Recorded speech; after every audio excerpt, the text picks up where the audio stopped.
தான் சொன்னதை மட்டுமல்ல சொல்லாததையும் செய்வேன் என்றும், எடப்பாடி பழனிசாமி சொன்னதையும் செய்ய மாட்டார், சொந்தமாகவும் செய்ய மாட்டார் என்றும் முதலமைச்சர் மு.க.ஸ்டாலின் தெரிவித்துள்ளார்.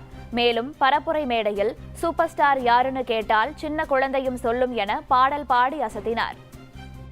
ஸ்டாலின் சொன்னதை மட்டுமல்ல சொல்லாததையும் செய்வார்.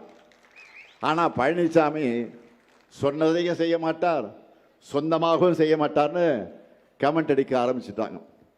பழனிசாமிக்கு 11வது தோல்வி சிக்கரை ஒட்ட மக்களும் தயாராகிட்டீங்க.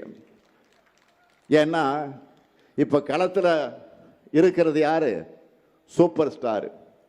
சூப்பர் ஸ்டார் யாருன்னு கேட்டால் திமுக தேர்தல் அறிக்கைன்னு சின்ன குழந்தையும் சொல்லும். ஒரு பாட்டே இருக்கு, சூப்பர் ஸ்டாரு யாருன்னு கேட்டா. ஞாபகம் இருக்கா? திமுக தேர்தல் அறிக்கைன்னு சின்ன குழந்தையும் சொல்லும்.